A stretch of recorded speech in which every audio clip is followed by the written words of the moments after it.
Hemshech Ayin Beis, Volume 1, Discourse 32, we're up to chapter Kuf Lamed, 130, top of page 251, Reish Nun Aleph. And we've discussed basically the role of the transcendent energy, what's called Er HaBligvul, and the role of the immanent energy called Er HaGvul, the context of how impact they have in affecting bittul of existence, called the elevation of existence. So existence is a structure created by divine instruments that are tailored to and manifest in and are commensurate to the structure. So that's called Er Eliki, a divine energy that shapes existence. That energy, not just the containers, but the energy that enters the containers has shape and form. So it fits into each container perfectly, like a hand in a glove. This energy has a root all the way into Lifnei Tzimtzum, called the 10 hidden spheres, which are also energies, not just containers, not just the root of containers, but also the root of energies. That's how God envisioned, how the artist envisioned this structure. And then there's an Er HaBligvul that does not manifest in any immanent or internalized, integrated way, targeted way, focused way in the structure. And its purpose is Gili Min HaEtzem, but it doesn't have to come from the Etzem, so it has a role. Its role is to sublimate the universe. So think of it like two energies in existence. One shapes it, keeps it going, maintains it. It's a regulated flow that gets diminished, and then there's another energy that is there, that needs to be accessed, obviously, that has the power to sublimate, to refine, elevate, and ultimately create bittul, meaning taking the existence and recognizing there's something beyond existence. And the question that was asked in the last chapter was, doesn't Er Pnimi also have this function? She says, yes, it has this function, but it comes from the Er Ein Sof. It's coming from the Er HaBligvul. And the proof of that is because on its own, Er Pnimi continues to, as it goes through its gradations, it continues to be diminished. That's part of its function, is to be able to create existence. It needs to fit into each particular container, to each part of the universe, to each creature according to its needs. So as such, the Er HaKav, as he explained at length, the way it's not Silus is not the way it is in Biyah. So even though at length he went into detail that in Biyah you do have something that emanates from the containers of Atzilus, some sparks. And you have even sparks from the Eris of Atzilus. Nevertheless, it's only a detached, like sparks.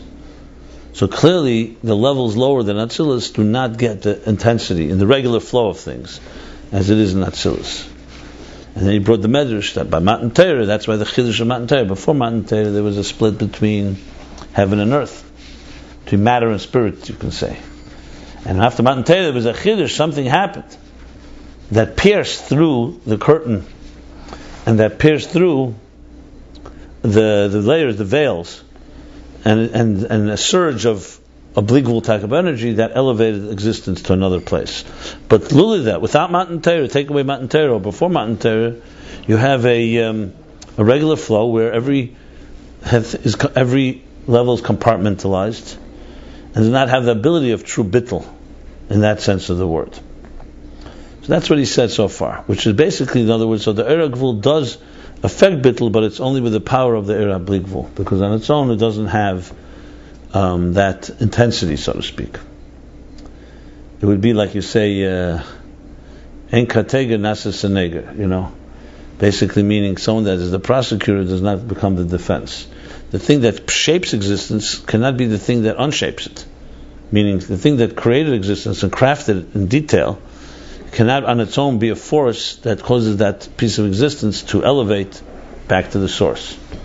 So it definitely can carry that energy, and it definitely has divine power, but its focus is primarily on the creation of existence, not on its elevation.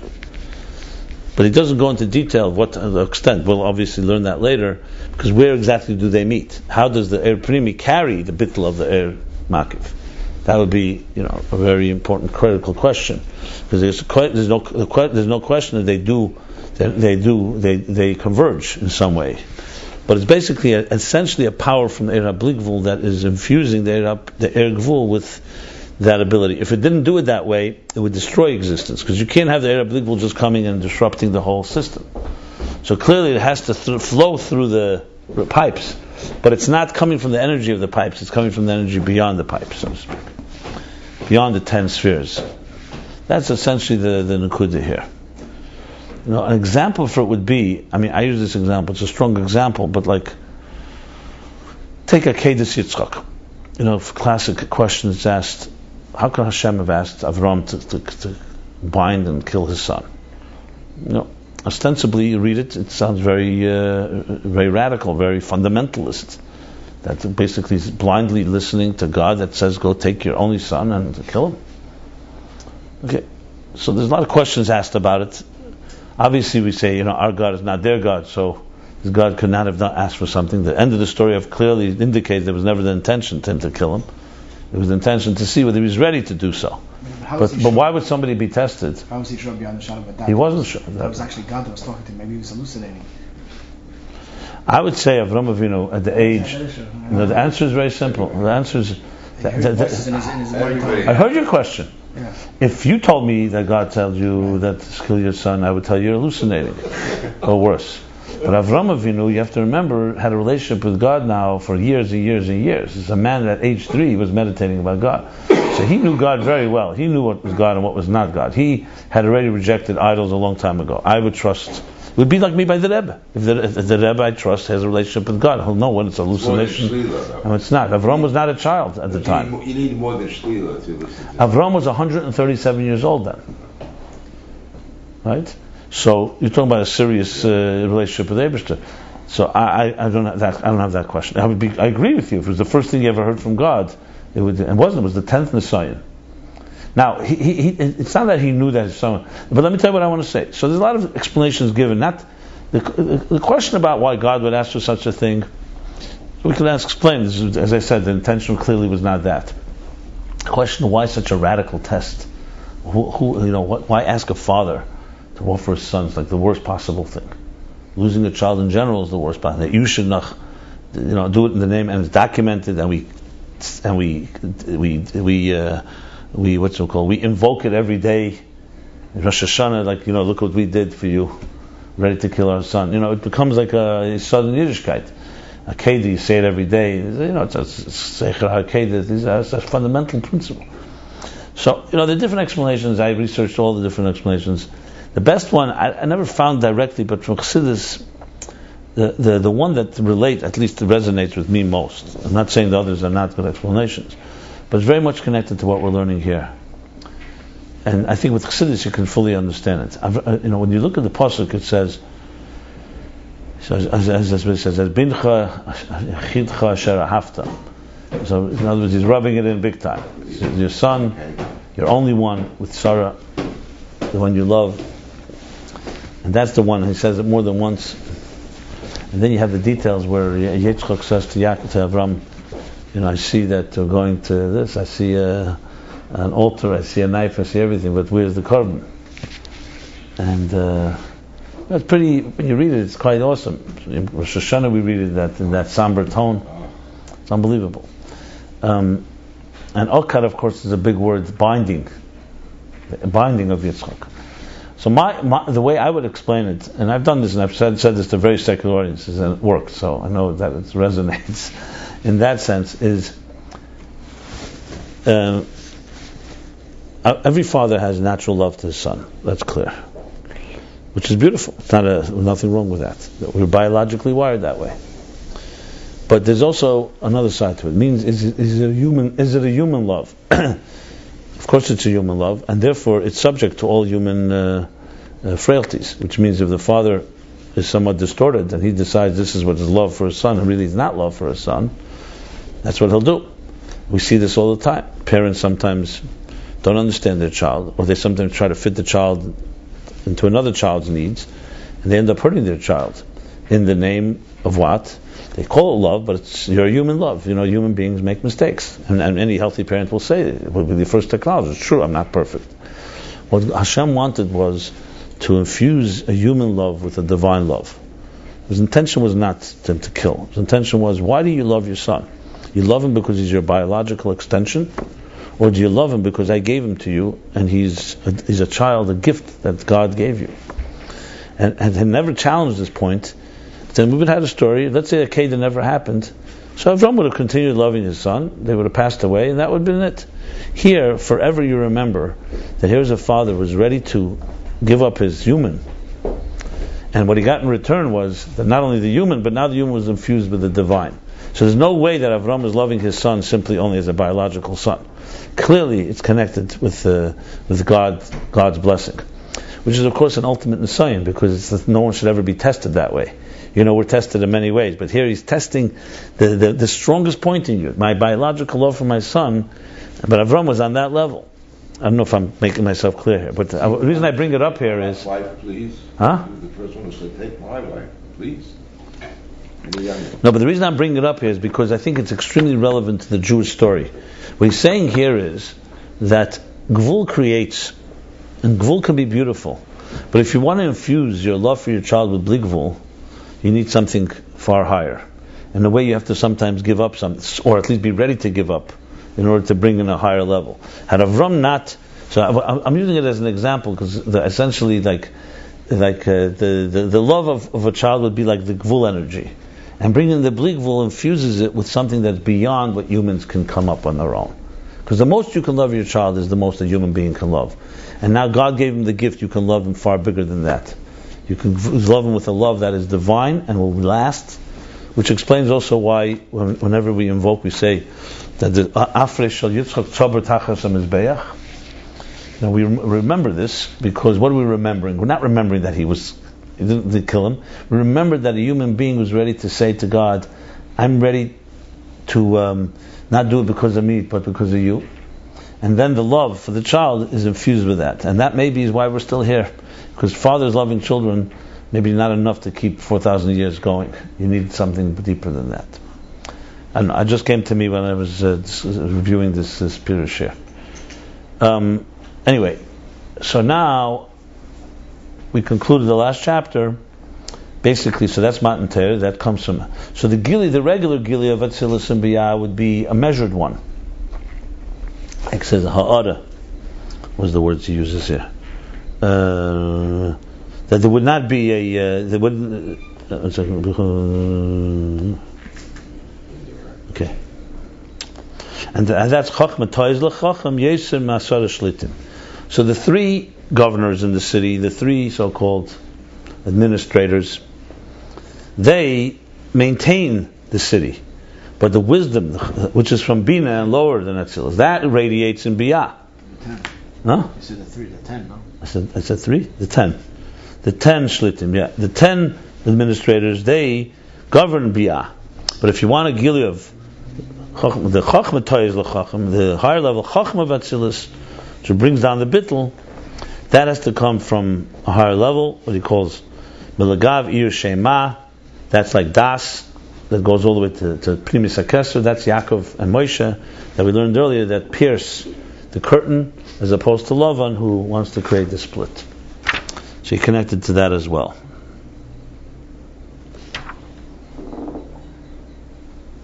One second.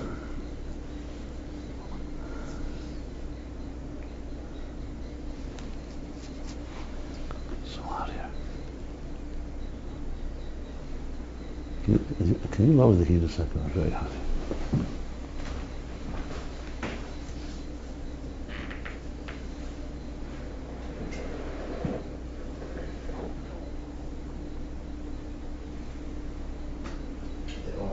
Don't do off. Just lower the... Okay, fine. If you did it off. It's alright.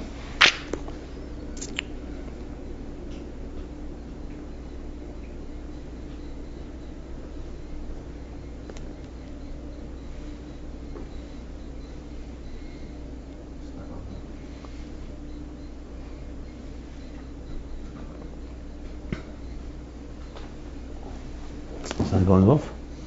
You probably didn't do what do you mean off? Put it in the middle. There's water on it off design. And it lowered it. So, and it lowered it. I just want one thing I want to review. In the previous Kuf Chav Ches, he said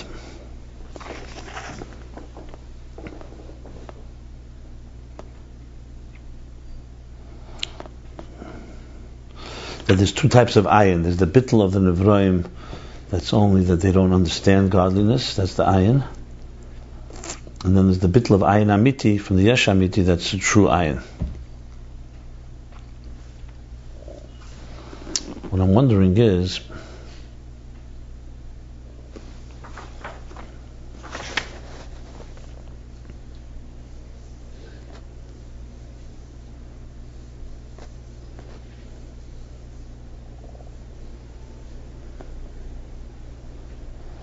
okay. I just want to point out a few things because it's going to be elaborated. It says it's going to be explained later. Right now, the way it's understood here is that the bittul era bligvul is beyond, is like keser. Whereas the ayin that's relative to the yesh, the ayin of the yesh hanivra of the netzal, chochma, like he says, also introduces bittul, but it's a bittul that is more commensurate with existence. He doesn't spell out what this means. He just mentions it.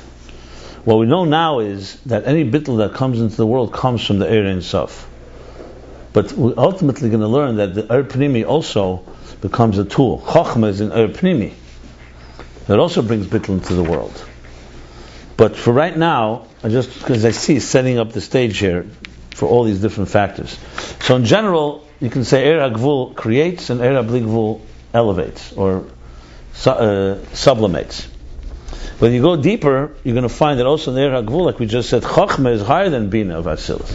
From Bina and lower, it gets diminished. But Chochma of Atzilus is better, is like he says, Chochma of Atzilus, Yesem Asar Shlitim, what does he say?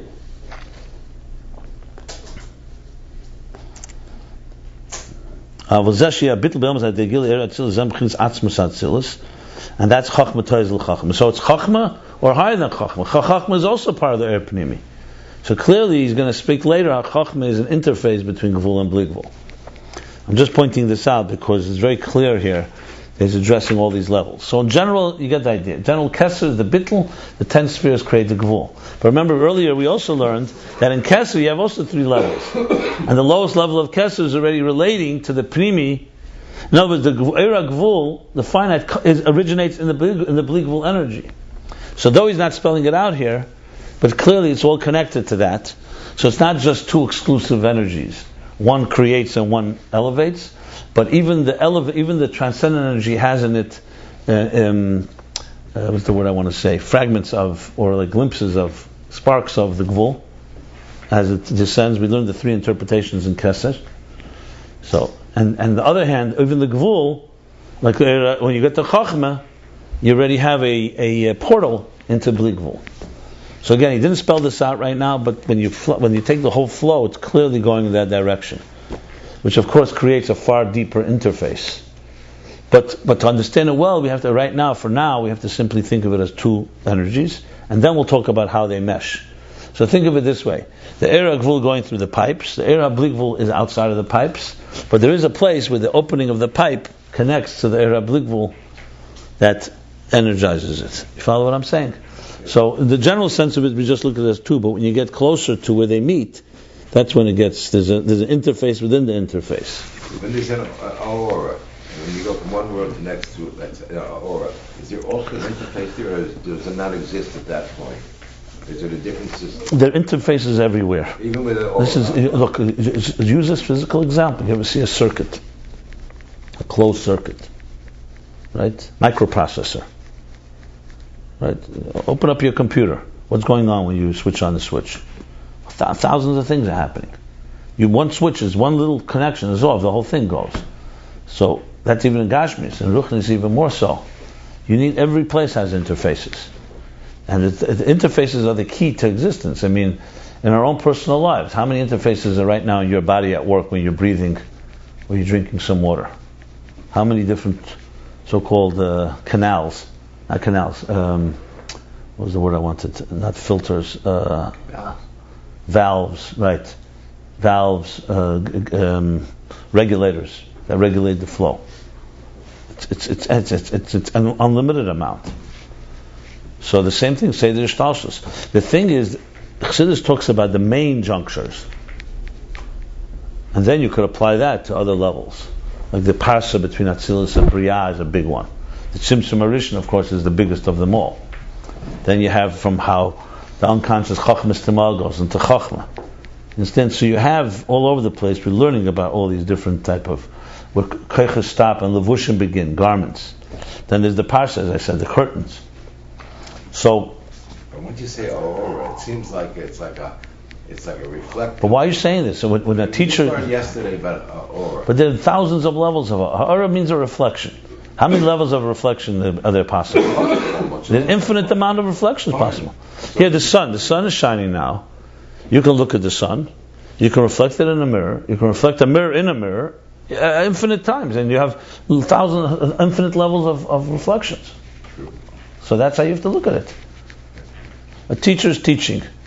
How many diminishments are going? I mean, there's so many factors. As I said, you take letters, you teach kindergarten children. These letters become words. Words become phrases and sentences and paragraphs and chapters and volumes. All wisdom lies in 22 Hebrew letters. So when someone looks at the letters, you're getting a very limited flow of any ideas, or no flow at all.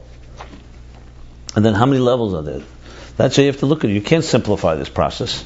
On the contrary, it's as complex as it gets. With a simplification is by putting it into some type of categorization, because you can just say, there's millions of interfaces, we're never going to get anywhere. So this general structure is the 4 worlds, the 10 spheres, the different, again, the regulators and valves in between levels. Some are diminishers, some are concealers, some are revealers. It's a whole science. It's amazing, actually. And by the way, if you dissected a human being, anatomy of a human being, Tzelem Elokim, you will find microcosm, the whole Seder Shtalsels. For example, when we talk about Meitzah Agaran, the throat is considered to be one of the parsas, like a parsa. It creates, not das, no, it's not das. It's the Meitzah Agaran between Moichin and Midas, which has a role to play. That's on a very basic level. So wherever you go, you take the human body, take the Mishkan, which was created like the image of the human body. You have a microcosm of the whole structure. When you do a mitzvah, the Sefer Charedim says every mitzvah corresponds to another organ or limb. He spells out, the Medrash says that, but he spells out which. So there are mitzvahs that are dependent on pet, tluyas b'pet. There are mitzvahs tluyas b'ayin. There are mitzvahs connected to the eye, to hearing. Every mitzvah has a corresponding so-called faculty or organ. When you do a mitzvah, what you're doing is refining that part of the valve in your interface system, spiritual level. It's equivalent of spiritual hygiene as opposed to you do physical exercise. That's really the picture. So when a person aligns themselves to Torah mitzvahs, what they're doing is aligning their material system, starting with your own body, to its divine source, all the way up to Atzilus, and that in turn aligns it even deeper to the Er HaBligvul. But the reason I'm saying this is because I think it's important that you can see he's setting keep saying, I'll explain it later. So briefly, Er HaBligvul creates the bittul, Er HaGvul creates the structure. But it's clearly that in Atzilus there's Chachma, and in Keser there's also Chachma. So every way you twist it, you're going to find these connectors. So Kuf Lamed will be at an Inyan.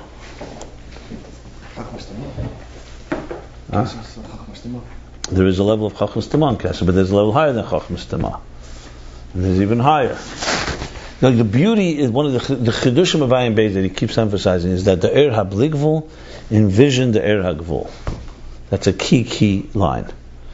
In other words, the artist with infinite possibilities envisioned one possibility. So the envisioning happened in Bligvul, but it's the envisioning of Gvul. So right there you have a key element in the interface. That allows those two to meet.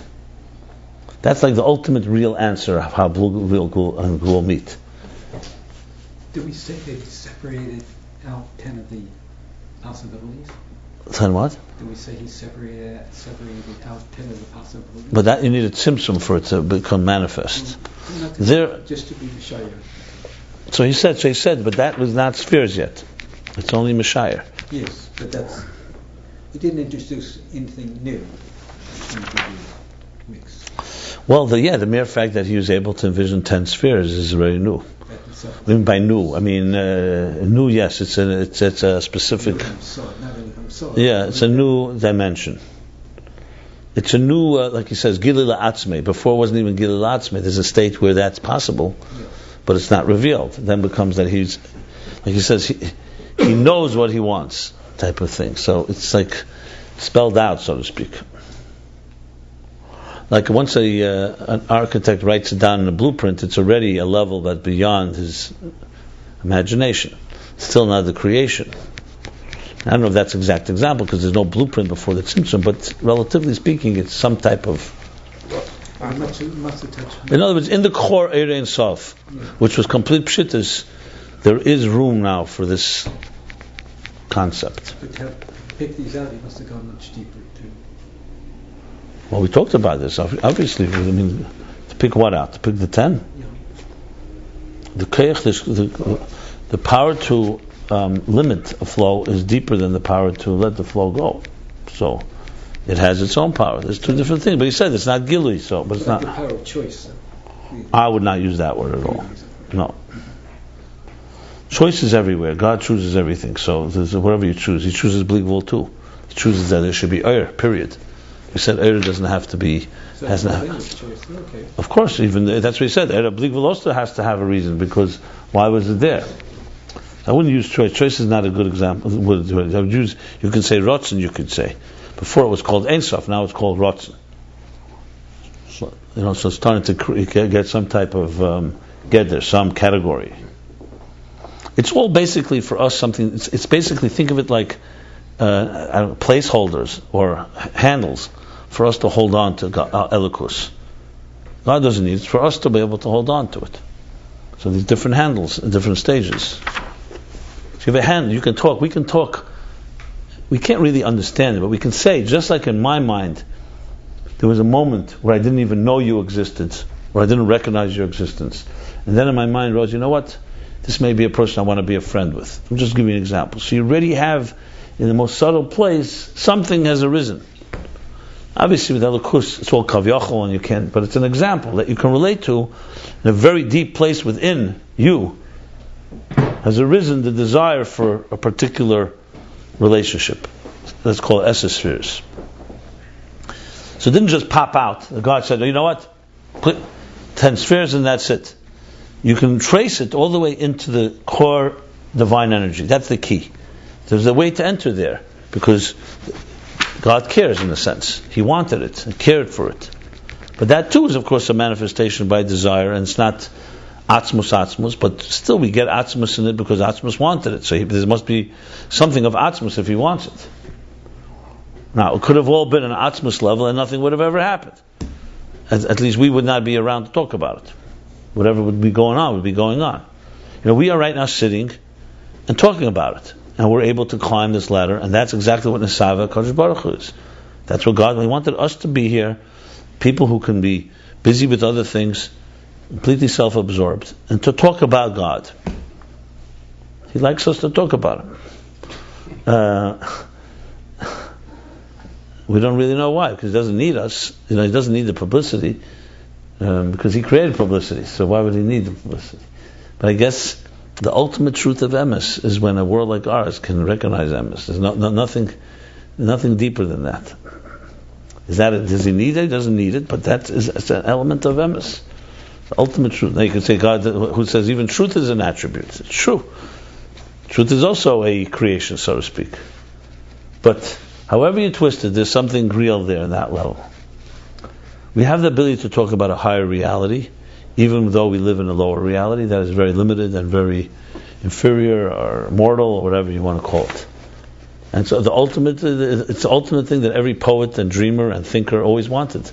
Can I reach the ultimate? Can I reach the ultimate reality? And come back to tell about it.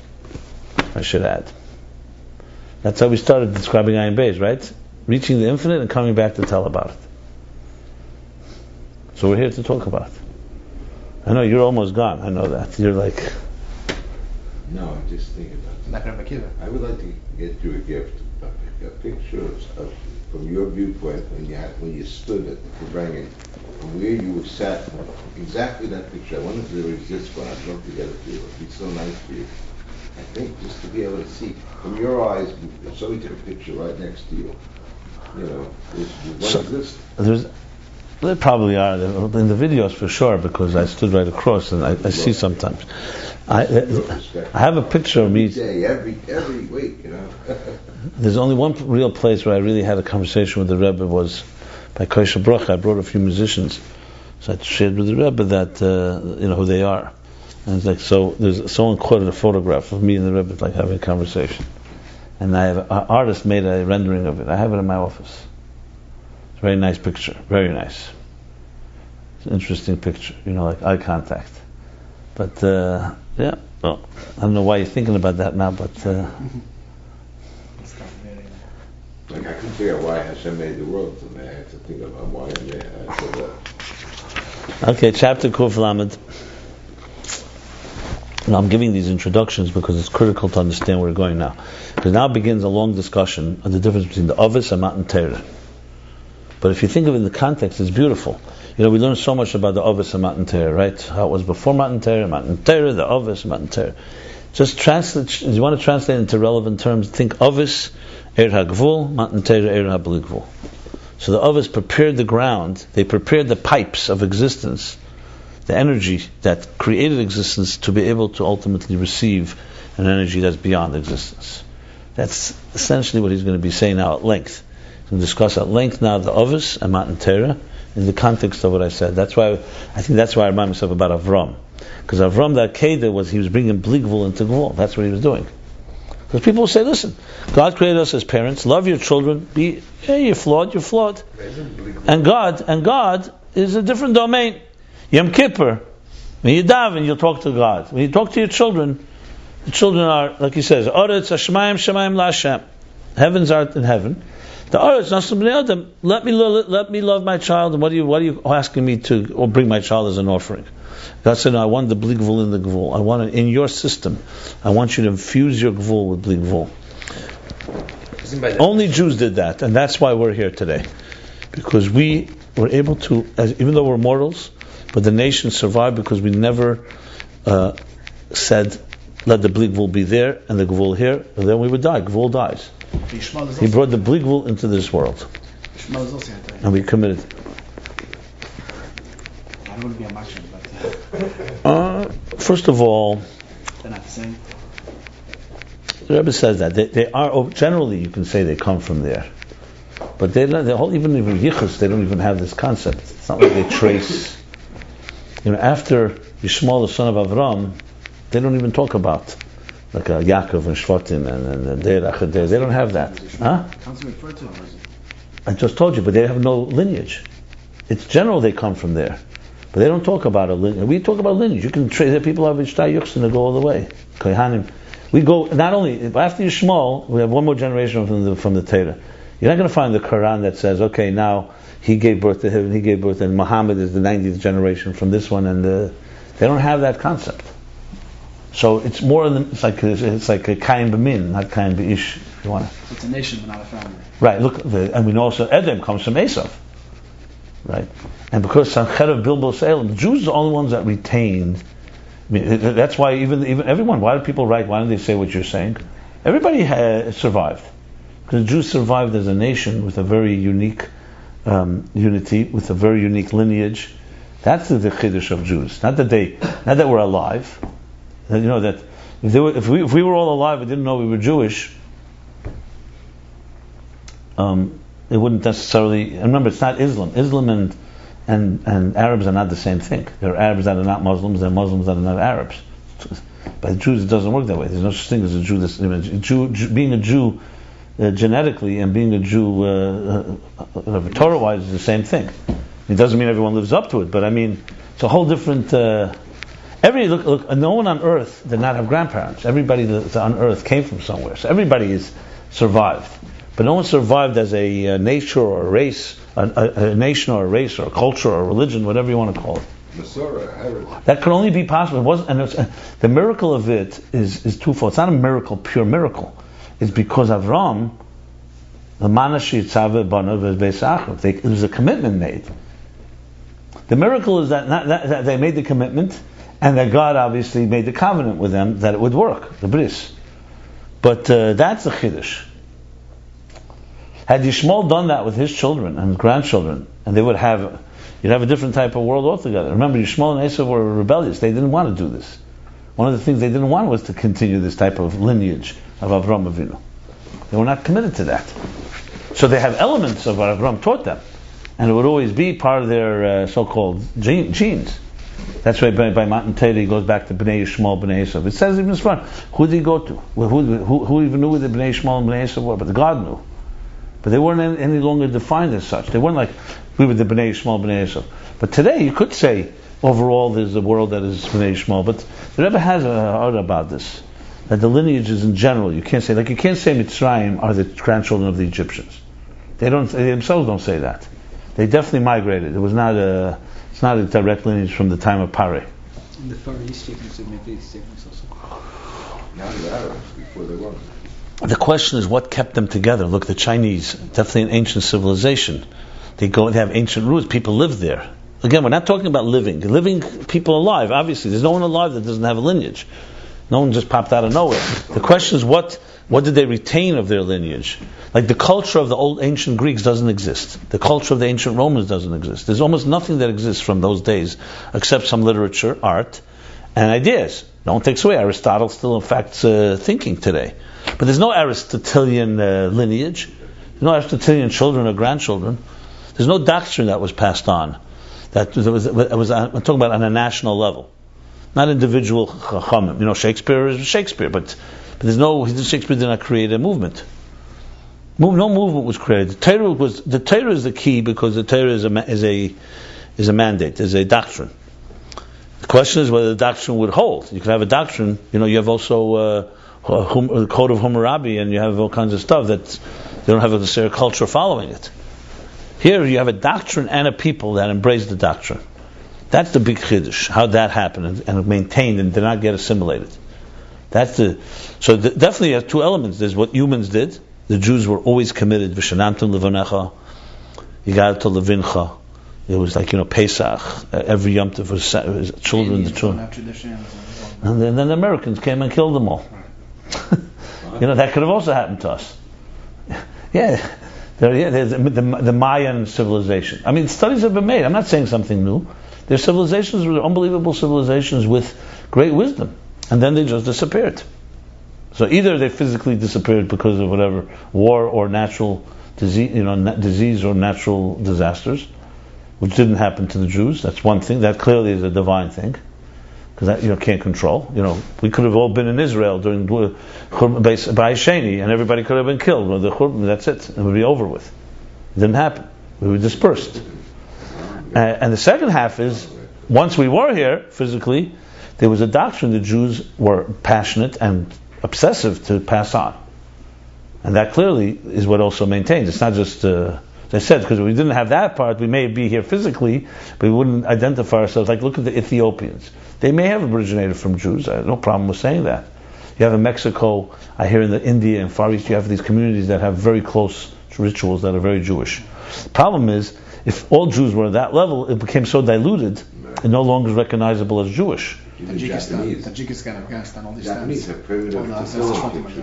One of the responses, for example, to like some of these some conservative reform scholars, especially early ages, their argument was that Jews today, we don't look like the Jews of then. An Orthodox Jew today is not the symbol of what a Jew looked like at the time of Moshe Rabbeinu. So why are you saying that you're preserving Judaism from then? Judaism evolved all the time. Basically, why did you give why did the rabbis have this absolute sole authority? And they created, like, this classical secular view in Judaism is, obviously God's not in the picture, that the rabbinics, the rabbis, in order to solidify some type of system and structure, needed to create very strong rabbinic authority, and this all began post-temple. New Judaism, basically. Pre-temple was a completely different type of Judaism. This is a classic way of looking at things. I'm not getting now into the merits or not merits. This is a separate discussion. But I will say one thing. When you learn Hilchas Mamrim from the Rambam, where he talks about how the Messiah passed on, what was accepted, what was not accepted, it's very clear that even if you would go back and see that most people didn't wear yarmulkes all day in the time of Moshe Rabbeinu, and they definitely didn't wear our clothing. There's a lot of different things that didn't look, but there was a spirit that was passed on. And that's the key. Avraham Avinu passed on more than anything. It was not just pure halachas, do this, don't do that. Obviously there's circumcision, but there's a spirit. The question is, who has authority to speak about the spirit? And I don't mean spirit in a very abstract way. I mean a spirit connected, obviously, to halach. Like, why should you make this mitzvah a hidur because of siyag l'Torah? Who says you have that right? Many chumras we have today, they didn't have back then. But we believe, and we not only believe, we say these chumras were actually written by the same. If Moshe Rabbeinu was today, he would make such chumras. That's a very big statement. That's why it's so negay in halacha to say that a pesach is paskening and he has the power of a Moshe. I mean, relative to our generation. It's not just because they're translating whatever was necessary to pass it on to the generations to come with the authenticity of the spirit. It's like a musical, like music. There's certain secrets of how music is passed on, and some people have it, some people don't. Anyway, these are all examples of bli gvul and gvul. That's the bottom line. So, be it Ayin kuf lamed. Explanation now begins now the whole discussion. We have to first begin by understanding ha'hefesh bein hamshacha da'avis l'hamshacha d'matan Torah. The difference between the hamshacha of the avis, what the avis did, and the hamshacha, what happened by Matan Torah, which of course is a critical part of Torah. The first book of Chumash, Beis, is all Ovedus Avis. The other four books is middle of Shmois begins the story of Matan Torah. You could say Yetzias Mitzrayim is Achana to Matan Torah. So basically, one book is the Avis. The four books are essentially what happens when Torah is given. Shari Avis Gamkein Himshichu Gida Lekuz Be'elam. Because the Avis, the patriarchs, our forefathers, they also drew down divine revelation into the world. The Kedisa b'Medrash Rabbah Ba Avram His Chilahayit. Like it says in Medrash, when Abraham came, he began to radiate, illuminate. And what was innovated? What new thing happened by seemingly by Matan Torah? That specifically then eliminated the Gzeira that we learned about in the last chapter. The decree that separated and compartmentalized heaven from earth. Now, of course, this is addressed in Chumash itself, like he's going to say. The answer to this is Tehi Niksiv. It says, V'eir alav Ram b'kel Shaddai. In the beginning of Shmois, we're reading it these weeks. That I appeared to Avram b'kel Shaddai, with the name Kel Shaddai. Ushmi Havayeh, Hashem is saying this to Moshe, Lo nadaiti lehem. The name of Hashem I did not let them know. I did not make them aware of. I did not expose or reveal to them. Well, the Cheda ain't moving. Seemingly not understood. We find several in different occasions, several times, the name of Avaya also by the forefathers. Yeah. V'tzarech lemed the kol zeh rak b'chinish kel Shaddai.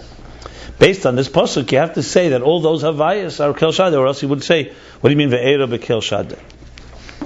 V'hainu degam, v'hainu shegam shenemer b'hem shem Havaya, which means that also when it says by them Havaya, ein ze gili shem Havaya adayin. It's not the gili of pure shem Havaya. Ki im gili shem Kel Shaddai is the revelation of Kel Shaddai. Like by the mitzvah of circumcision. Avram.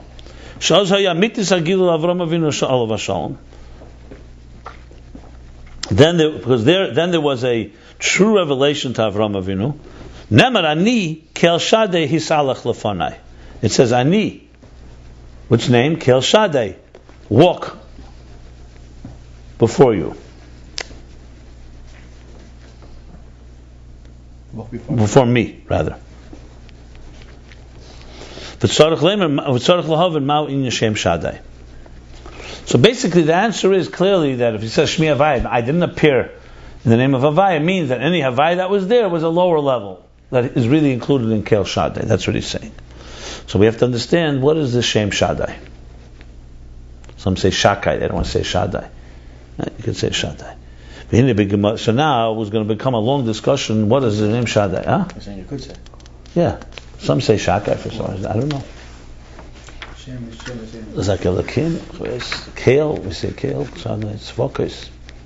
The sense there's a God among us. Like dash, like you write God apostrophe G apostrophe D. You're saying you don't have to? I don't know. I mean, the Rebbe, did he say Shaddai? I don't want to paskin on this. I don't think you have to, but maybe people just do it out of reverence. So you're singling out Shaddai from all the rest because there's 7 of them. You say well, here. You mean here? Yeah. Well, the pasuk says that. Did Rebbe say Shaddai? Did Rebbe say Tzvakos? I don't remember. I think he said Tzvakos also. You could see the Maimorim Abbas Lagani that it's mentioned many times. He didn't think he said Tzvakos.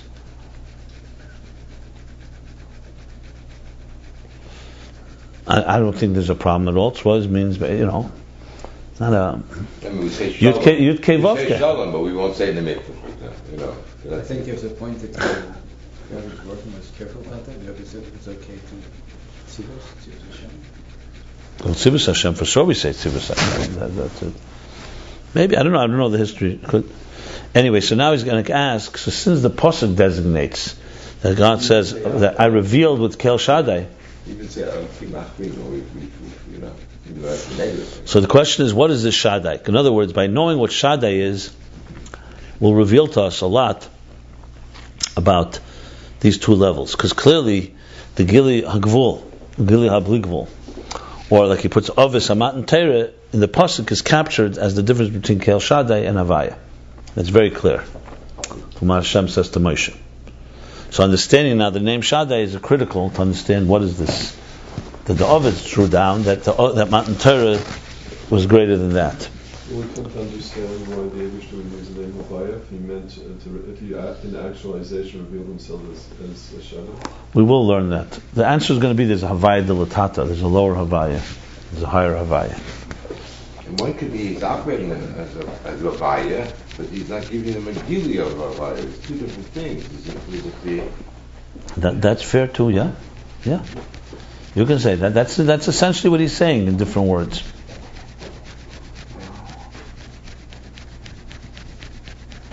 But it's going to be deeper than that. It's going to also be a higher revelation. It's not just that he operated as Havaya. Same Havaya before Matan Teireh. Remember we said Havaya Le'elakim? There's levels. The Havaya before Matan Teireh will definitely be a lower Havaya than after Matan Teireh. And the Havaya of Losalov will be a higher one. Yeah. So now goes going to be a long discussion. I think it goes, if I recall, at least I think it's almost till here, till Kuf Nun Ches. So we're talking about now 28 chapters. Yeah, this is Ayin Beis, my friends. Shaddai. V'hine b'Gemara d'Chagiga daf Yud Beis Amud Beis. Now in the Gemara Chagiga 12b, u'b'Medrash Rabbi Lech Lecha, Medrash Rabbi Lech.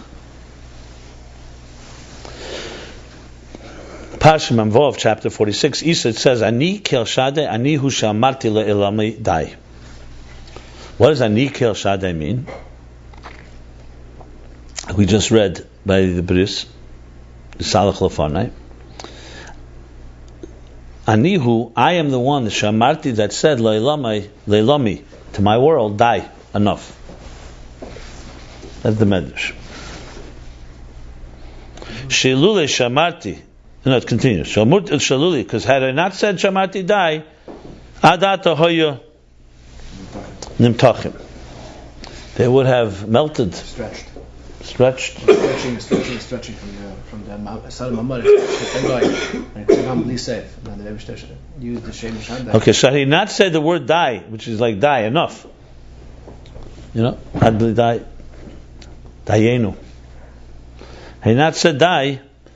Adata hoyim nimtachim. Till now, they would still continue to be extending, stretching. From this it appears, Shimlei Omerlei Dai,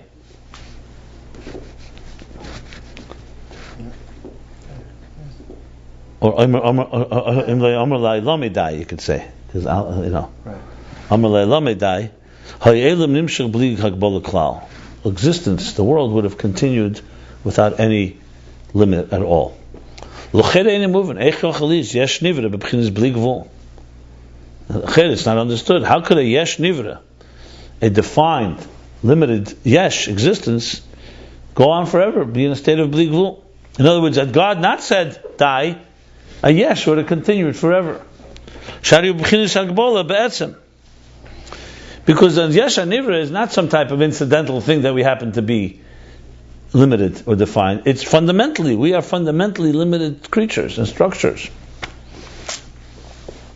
What does he say at the end of the Sefer? Let me see. Reish Nun Aleph. So I'm going to read page Beis, since he says this is something that some of the Alter Rebbe Rashab wrote, and he said not to be maitik, not to cite it in an actual mimer, but we printed at the end here. She says Rabbi Yefei Teyar, which is a medrash, a pirush on the Medrash Rabbah, Hevi b'shem Harav Rav Chazdoi b'Sefer Eir Hashem. Rav Chazdoi was a philosopher.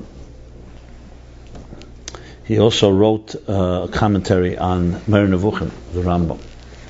So shechelik al agdama muchletes shel harambam zal. So the Yefei Teyar brings from the Chazdoi, who disagrees on the introduction, on this absolute introduction of the Rambam, she'i efshel leguf mugbal liyas bli tachlis le.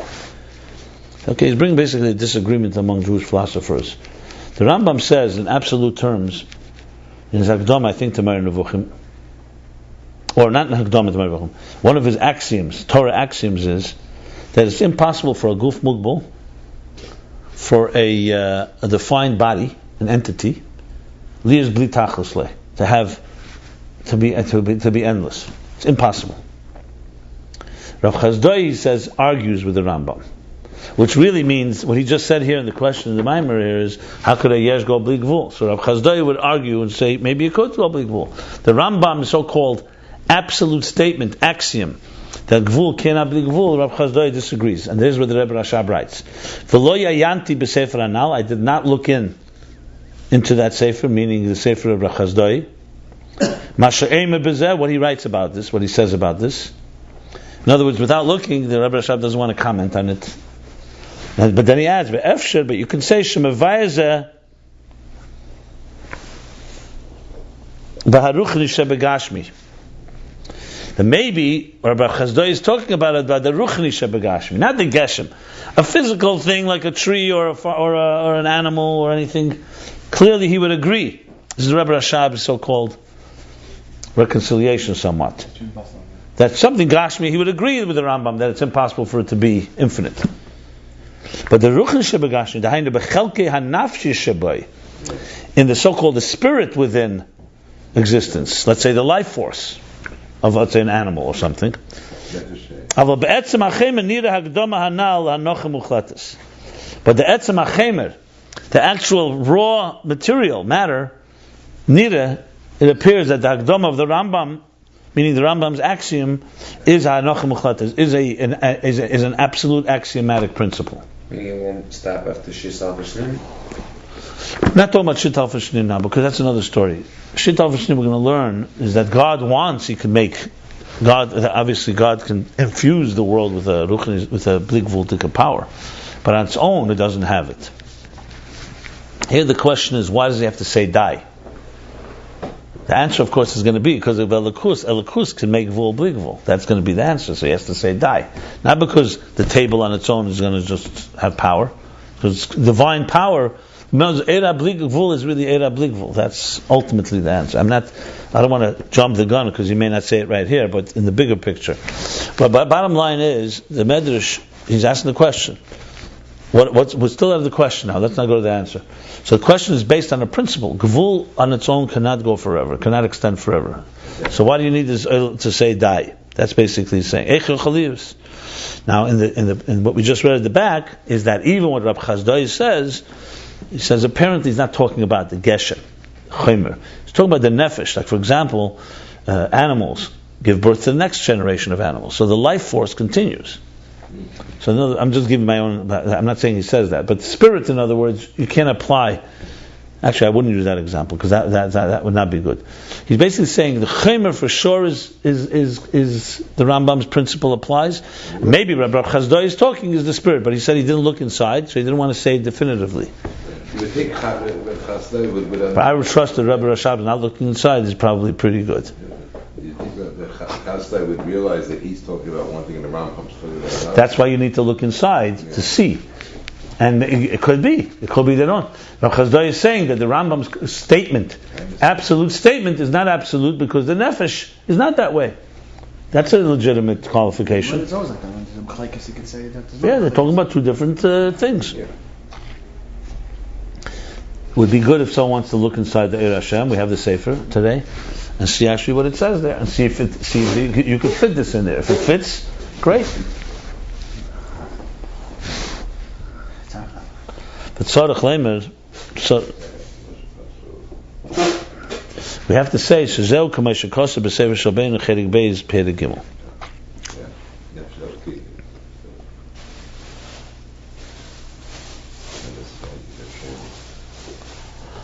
We have to say this is, like it says in Tanya, Shayach V'Amuna, chapter 3. Shanevroim him rak er v'ziv hamishpashet min hanashefa v'ruach Hashem hashafeya u'mislabish b'teichem u'mitziyah ma'ayin liyesh. That the creatures, the nevroim, the creatures of the existence, are just an energy and a reflection, a mispasha that spreads, that extends from the spirit, from the flow and spirit of God, the divine spirit that flows and manifests within them and brings them from Ayin to Yesh. Mitziyim draws them out from nothingness into something. And being that all of existence is nothing but the light and reflection of the divine that spreads within them from the source. So not the creature could have gone on forever. The spashtus, the energy that God invested in it, could have gone on forever.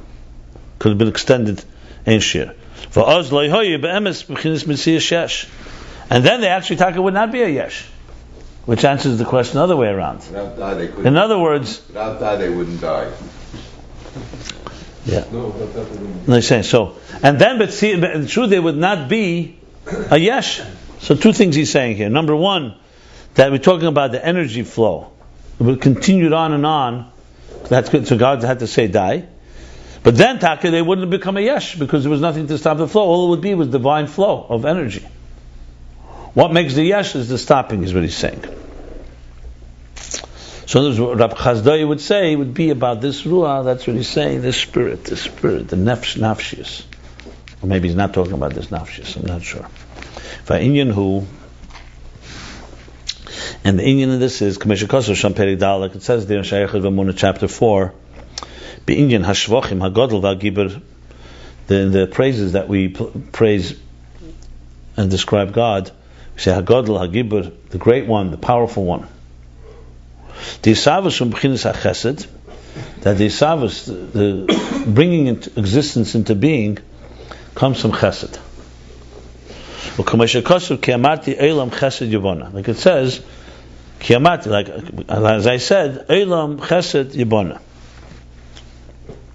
The world was created through chesed. The world was created through chesed. Sometimes it's the second taich that in the world he created chesed.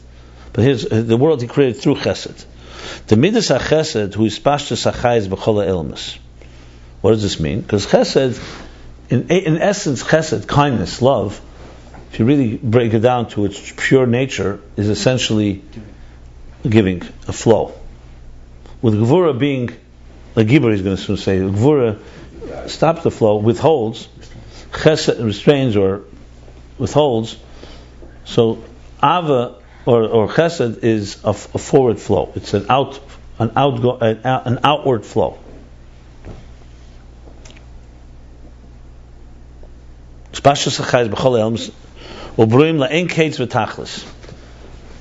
To no end and no limit. For nikra gedula, that's why it's called gedula. It said hagadol v'hagibur gedula. Why is it called greatness? Because this flow comes from God's greatness, from Him Himself. Only God has the power to create such an endless flow and give to this point, to give in this way. Because chesed is essentially a gili er, a relation of energy, a revelation. And this is an energy that cleaves and attached to its source. So the source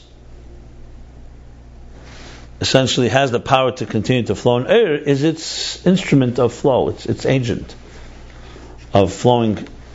So it's like someone who has a lot of love to give, so the love is an extension of his gedula, of his greatness. And from this chesed comes specifically Isavas, because if there was no flow, there'd be no creation. Nothing would happen. If God remained self-contained within Himself, there was no chesed, you would not have this flow. This is all quoting from Shayach Ramuna Perik Dalet there. So first he quoted saying that the true nature of existence is the energy, is the divine energy within it. Now he's which on its own could go forever. Now he's going and explaining that's where it comes from. The chesed of Hashem. If there was only a midas chesed, gedula, the flow would continue, and they would not, like he said, endlessly, and there would be no Yeshem Metzias. So imagine divine energy flowing, and there's no parameters and no filters and no limitations. So it would just be a lot of energy. Let's continue. We'll analyze this further. And it will continue to extend infinitely, without limits. Why? Because Eira Chesed does not get thickened. The flow would just continue. There'd be nothing that would stop the flow. There'd be no breaks. It would be like the gas, just going and going. Because we're talking about God's chesed. Exactly. When he said Ein Misave, it means like blood. When it flows, it gets congealed and it stops. So he says Ein Misave over here. There's nothing like that. But fraglept, yeah. There's no, yeah. That to stop the flow. Law of inertia keeps on going. Or it wouldn't. Or even water gets when it's cold. It actually becomes ice and it stops. So Eira Chesed, nothing would affect it. It's just like if you throw something in space and there's nothing to stop it, goes forever. Perpetual. However, midas hagvura hu midas hatzimtzum. Umenias tispashtas hachayis migdulase milated ulizgalas. Tzimtzum is the break. Midas hatzimtzum is another force comes into play that slows down. Umenias restrains, or what's another word for restrain? Umenias blocks, refrains, restrains.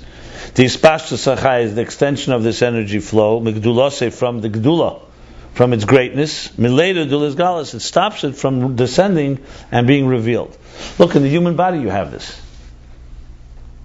In the human body you have it. If you have, God forbid, You're always in systole. Yeah. You want the flow to be regulated. You don't want just a flow of God forbid, that's a hemorrhage. If the flow is not limited or in some way stopped. So blood clots happen to be very healthy and necessary. If the blood didn't have clots, it would just flow, it would be destructive.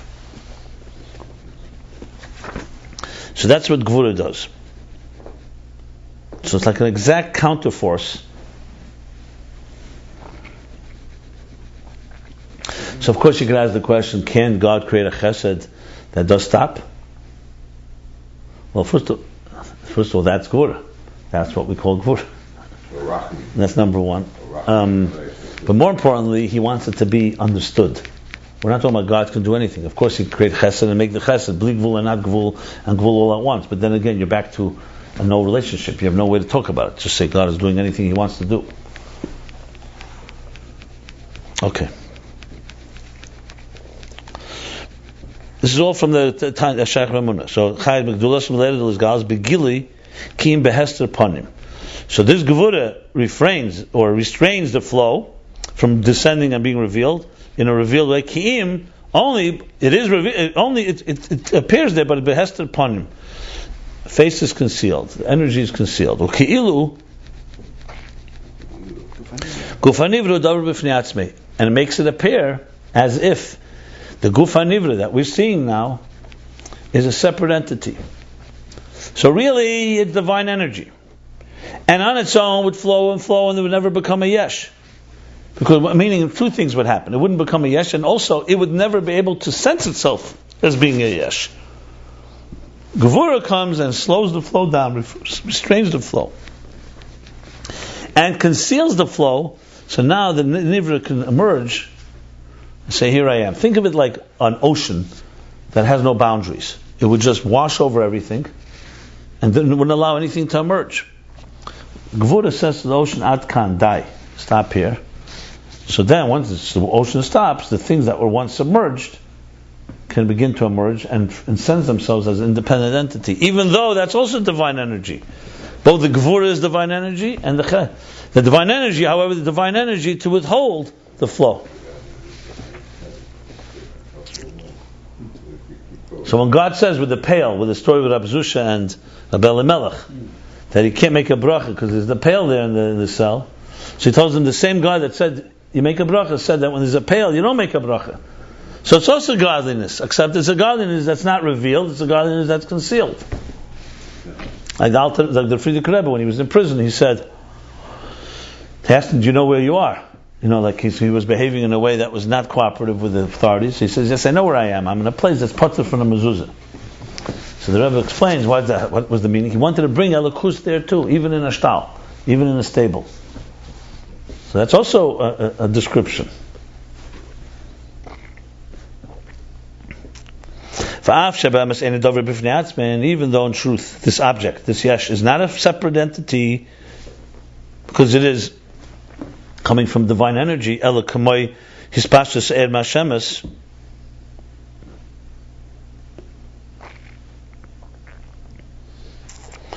the tune should be like this. Even though in truth it's not a separate entity, it's only like the ispashtus, it's only like the light that extends from the sun. So in the sun, it's completely bottled there. Outside, it becomes an entity of its own that senses its own presence. So what do we know from this? That through the Gevura and the Tzimtzum, through the withholding, the refraining, the creatures became a Metzias of Yesh, B'chinas Hagbala, and a state of Hagbala. Without the Gevura, it would have been Bli Gvul, and they wouldn't have been Yesh. Well, if he's moving the Mashakosov, Leila Medai, according to this, we understand that what he said, that the world, Leila, he said to his world, die enough. He's not talking about the world enough. The world has no power of its own. Don't question that the world cannot be Bli Gvul. He's saying enough to the flow, on the divine reflection. He says enough that you should only flow in a limited way. And through that creates that the Metzias and Agbala will be there'll be a Metzias, an existence and a definition and parameters in this world. So Shaddai is synonymous with Gvura? That's what it appears right now, yeah. Almighty. Like, even though sometimes we say Elokim is Gevura, but for now, that's You call it Almighty, right? I don't know. The English translations mean nothing. Shaddai that means what he's saying. There's other meanings in Shaddai, but right now, Dai, the word Dai, Shaddai, She'em Le'elam Dai. V'zeh in Shem Shaddai. This is Shem Shaddai. She'amar Le'elam Dai. So it's beautiful. You have the flow, and then he says Dai. That's the Midas HaGvura that he's imposing on the flow to stop the flow, and therefore that answers the question, because a world cannot be Bli Gvul. Gashmi can't be Bli Gvul, Yesh can't be Bli Gvul. The answer is it comes from the Ruchnis. It's talking about the Ruchnis. How does this apply to Rab Chazdoi and the Rambam? No, so Rab Chazdoi is talking about the Nefesh, Rebbe says. So the Nefesh and Inyan could have been. Rab Chazdoi also says, once God says the Nefesh also should stop flowing, but conceptually the Nefesh could continue forever. Then be arguing on the Yachid part of it, Rambam yeah. talking about the Guf Gashmi, talking about the story, talking about the Guf. What do you mean? He's qualifying that the Rambam says Saying the Ruchni only Gashmi. That's what he's saying. The saying the Nefesh, the Nafshis in the Gashmi. in the Gashmis. Here, the Rebbe Shah was saying the general Yes, energy. but I thought the argument was Gashmi. if Rabbi Stoy was arguing on the Rambam is talking about the Guf Gashmi, so how could Rabbi Stoy doesn't make sense. He's trying to reconcile the machlekes. I understand. He doesn't understand. I thought Rabbi Stoy came out explicitly against the Rambam. Yeah. And said, this is not correct. I don't know what the problem is, frankly. I just say that they sounded like they're arguing different grounds. Yeah. I mean, But every argument you want most to of our say focus this, is they're about arguing this. communications. Right. No. And the Rabbi Rashab disagrees and says no, that he could reconcile it. Yeah. On the surface, it seems like they're arguing, and he's saying it. But if you take a look at here, he's saying the nefesh of the Gashmis, and here he's talking about the. Very simple. You could say Chazdai is basically qualifying the Rambam statement. The Rambam means a Chomer. He's not talking about the Ruach Sheba Chomer. That's not the end of the world. It's a completely legitimate way to. The only thing the Rabbi Rashab said, he didn't look inside, because maybe there's something Rabbi Chazdai says that you can't use that explanation. Maybe. That's what's in the back. Yeah. I'm going to try to look it up. We'll see. Is he called a Rishon or anything like this? No, I mean he's after the Rambam. He's probably a Nachron. He's a commentary on the Rambam. Well, the Rambam is from the last Rishonim, so that period, that's when it goes over or something like that. A little later. Last Hashem, we still have. Not the last. You have another 100 years. The Achron really can't disagree. Achronim begin approximately the 12th century. They can redefine it, but they can't disagree. If it's called an Achron, they can't disagree with a Rishon. But he So can it's later. redefine it, Maybe I'm wrong. You know? Rishonim. So I always heard, you know. There's a Sheni out of Rishonim. Okay, yeah, the Rambam, no, he's not from the last, sorry. Of Chazdoi, I'm not sure. You have to really look. I'm not sure when he lived. Could be, the commentary doesn't mean he wrote it then, in the time of the Rambam. It could be a few hundred years later.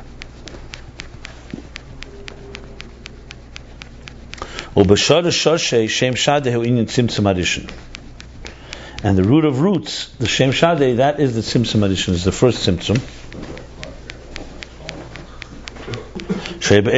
That was in the infinite divine light. In the beginning, the infinite divine light filled the entire space. Everything was in a state of Ein Sof. That's like Chesed. And then came the Tzimtzum. That not allow, so that the extension and the revelation of the energy should not be in Ein Sof, without end. Rather, it should be encompassed, the energy in its source. In other words, like withdrawing, in the sense of restraining the energy from flowing. In the source of the luminary, the source of light. And only an impression should remain. Meaning, it's like the letters, the idea within the letters, the idea is withdrawn, the energy, and all you have left are like impression of letters, which is the root for the creation of Gvul, the Kelim.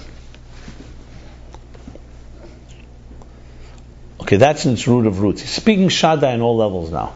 What is Shaddai in Elam Atzilus? Shaddai, in other words, in the big picture, the macrocosm is the Tzimtzum Arishon, the root of roots.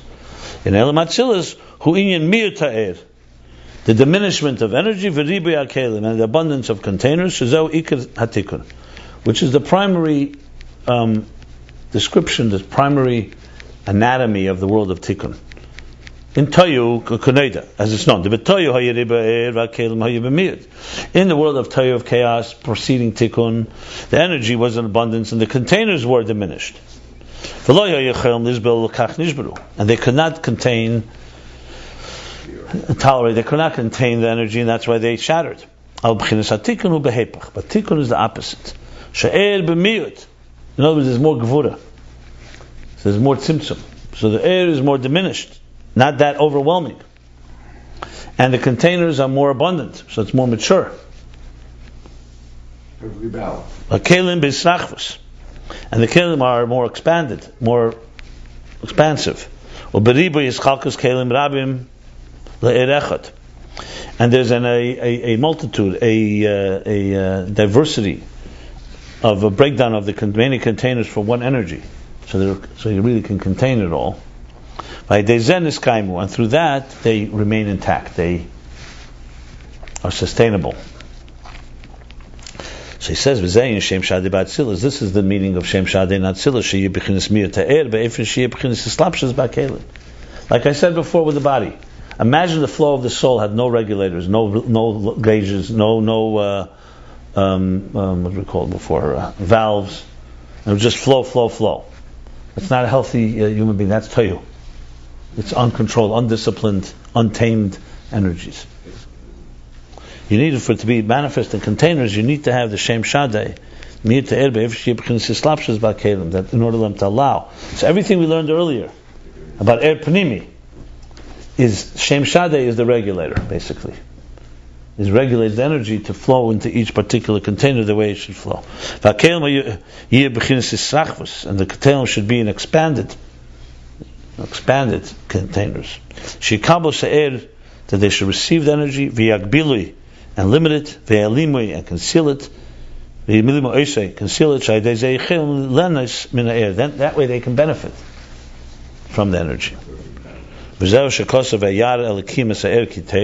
what it means. God looked at the light and energy and saw it was good. Pirush Kitev, what does good mean? It's good to highlight. Pirush Kitev Lignes, it's good to hide it.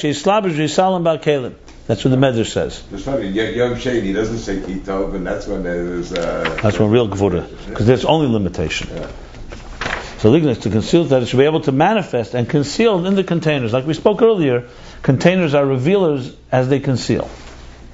Yisalim is not really conceal; it's more diminish. What is Haster is conceal. Yisalim is more to the mayat is diminish. Yisalim is more concealed. That's how I would translate it. Used the word Haster before. It's the meaner. Helen v'Hester. They both mean concealment. Hester is a deeper concealment. Diminish and conceal. Diminish is miut. That's how the translation is. Okay, look, I'm trying to say Helen is more like Hester, I think. Here, I think it means concealed.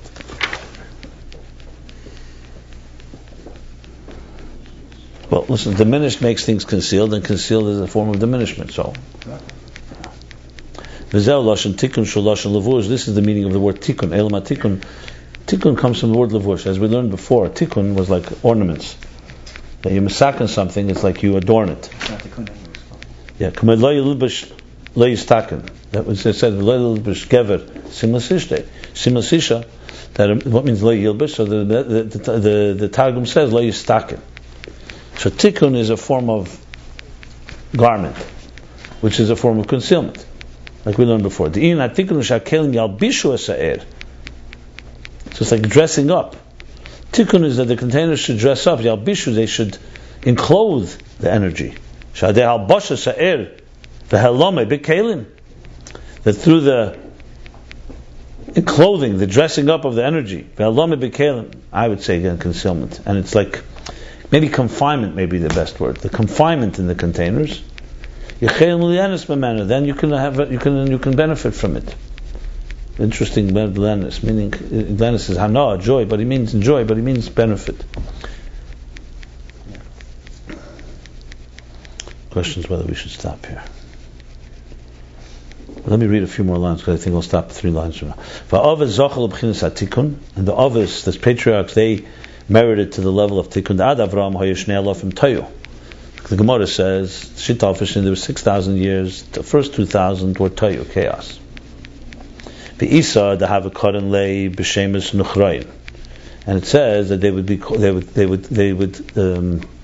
they were called with Gentile names, which means, I guess, the names of the Avis were given to them by Avram, was not given a Jewish name. What does this mean? Or it could mean they have a kind of lady called Hashem. You have to look up the Medrash. The earlier generations had all these unusual names. Koren lei, and they call God with names? You think so? Names. Foreign names. Meaning that not Okay. there's no connection. I tell you, it's a medrash. I have to find this medrash where it says this. It looks like a Gemara. Avram hischel b'chinas hatikun, and from Avram began the dimension of Tikkun. B'chinas hakelim, because it says Shnei alofim tayu, then Shnei alofim teira. But obviously Matan Teira began later. But Avram started Tikkun. B'chinas hakelim she'islavish b'hem ha'er, which is creating the containers that the Shabbos Behem, that the energy should be enclosed within them, or should manifest within them. The Yimei Yeshes Abchin Simtzum Behelam, and even though this, as we just said, comes from Gevura Shaddai, it's a concealment, a diminishment, a concealment. Harizet Tachlis HaChesed, it's ultimate love, ultimate kindness, ultimate flow. Shadizet Dafki Yechem L'Kabla Gili, because specifically through this valve, through this measurement, through this limitation, restraining, you're able to receive the gili. So what's a bigger chesed? Just an endless flow that doesn't have it can be contained, or so gevura there ends up being a chesed, the ultimate chesed. So let's stop here. There's a whole other half a chapter. We did the first half a chapter of 130, page 251 and top of 252.